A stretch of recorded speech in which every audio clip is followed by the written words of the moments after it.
Hey, what's up guys? Will here for GSM Arena. When it comes to vlogging, you can get by with your typical smartphone. It's always in your pocket and you just fire up the selfie cam and start shooting. But what if you're after something more special than that? Sony has you covered with this new Xperia Pro-I, which has separate accessories specifically for vlogging. Let's have a look at what you can do with them.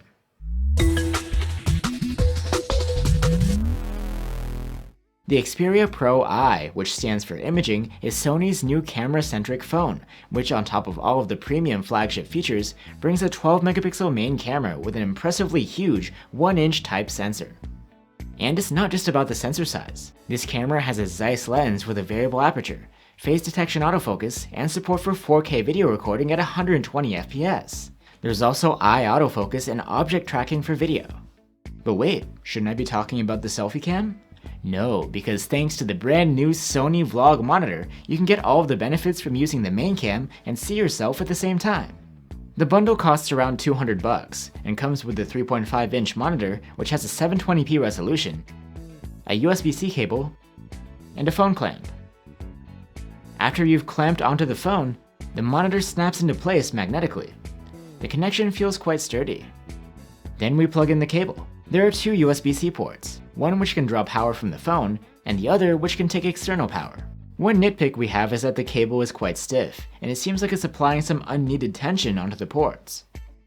So we have the monitor attached, but you can't use the setup handheld like this, because the screen is passive. There are no touch controls, just buttons on the side for adjusting brightness and switching orientation. That's where a holder with Bluetooth controls comes in, like Sony's shooting grip. This goes for around $150 and is actually designed for use with a camera like Sony's dedicated vlogging cam. It also turns into a mini tripod. Connecting the shooting grip to the Xperia Pro-I via Bluetooth isn't so straightforward. Rather than using the Bluetooth menu, you have to find the proper panel within the settings of your camera app.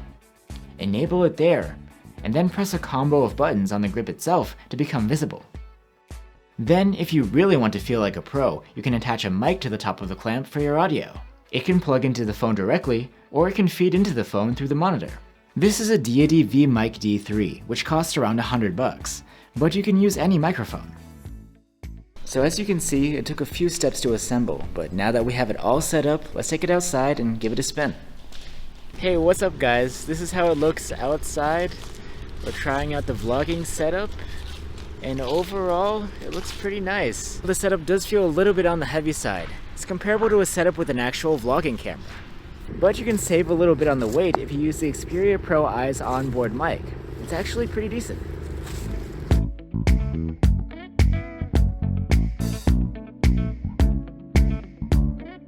The shooting grip is comfortable and the monitor works for what it's intended for. Good framing for your vlog. The setup works decently overall for simple recording.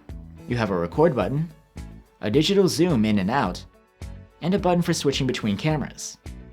Probably my biggest complaint is that's pretty much it for the controls. You can't remap them, and if you need to access anything beyond those, you'll need to turn the whole setup around and use the menu on the phone. And although you get monitor support on the regular camera app and Sony's Video Pro app, the Cinema Pro app isn't supported. But one thing I really miss is playback through the monitor. If you finish your take and you want to check out and see if it's alright, you can't play it back here. You have to turn the whole thing around and check it out on the screen of the Xperia. Overall, the vlog monitor and shooting grip combo works as intended. You can deck out your Xperia Pro-I and shoot yourself with the main cam and keep your face in the frame. And compared to your typical selfie cam, you'll have nicer quality with a natural defocused background thanks to the big sensor, and the stabilization works great too. As far as the vlog setup goes though, I feel like the Bluetooth controls through the stick are too limited for pro level users, which is weird because that's the audience Sony is going for with this phone. Plus, I hope that Sony comes up with a way to make a playback function usable through the monitor, but that's also an issue of controls, so we'll see. Thanks for watching guys, stay safe and see you on the next one.